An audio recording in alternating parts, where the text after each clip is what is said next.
اب آئیے اس میرے سوال کی طرف کہ اگر ایک خاتون بوڑھی ہے، 80-90 سال عمر ہے، اس کی عدت بھی اتنی ہی ہے؟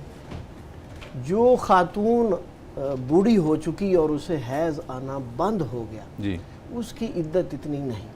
اس کی عدت قرآن مجید میں اگلی آیت میں جو آج ہمارے سبق میں ہے، وَاللَّائِي يَئِسْنَ مِنَ الْمَحِيضِ مِن نِّسَائِكُمْ إِنِ ارْتَبْتُمْ فَعِدَّتُهُنَّ 3 أشهر. ایسی عورتیں جنہیں حیض آنا بند ہو گیا یا جنہیں آتا ہی نہیں، دونوں صورتوں میں ان کی عدت 3 مہینے ہوگی. 3 مہینے ہے؟ جی. یہ اس پر سب کا اتفاق ہے؟ تمام ائمہ کا اتفاق ہے؟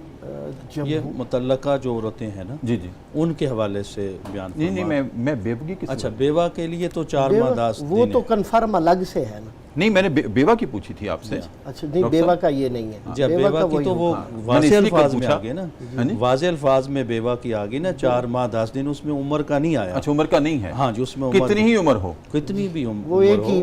میں نے عرض کیا تھا کہ عدت کی بنیادی فلسفی تو ڈاکٹر صاحب یہی ہے نا کہ اگر حمل ہے تو وہ ظاہر ہو جائے. جی جی، بنیادی فلسفی یہ ہے. جی ایک یہ اس میں سے ہے. جی ایک اس میں جو مین ہے. جی جی بالکل. لیکن اب بڑھاپے میں 80-90 سال کی عمر میں تو ایسی توقع بھی نہیں ہو سکتی. لیکن جو شریعت کے احکام ہے نا، وہ حکم یہی ہے. ایک تو ہمیں امر ربی کو ماننا ہے، اور دوسرا امکان ختم نہیں ہوتا. قرآن مجید میں حضرت زکریا علیہ السلام اور واقعات آئے ہیں. اسماعیل علیہ السلام، حضرت اسماعیل علیہ السلام کا آیا ہے کہ انہوں نے تو عرض کی، مولا میری بیوی بانجھ ہو چکی ہے، بوڑھی ہے. تو یہ احتمال باقی ہوتا ہے. تو شریعت کا حکم یہی ہے، چاہے وہ بچی ہو، جوان ہو، بوڑھی ہو، جب وہ بیوہ ہو گئی ہے تو 4 مہینے 10 دن ہی ہے. 10 دن ہی ہے. چلیں یہ بڑی اچھی رہنمائی ہمیں مل گئی، کیونکہ اکثر یہ سوال ہوتا ہے کہ وہ چاہتی ہے اپنی بیٹی کی طرف چلی جائے.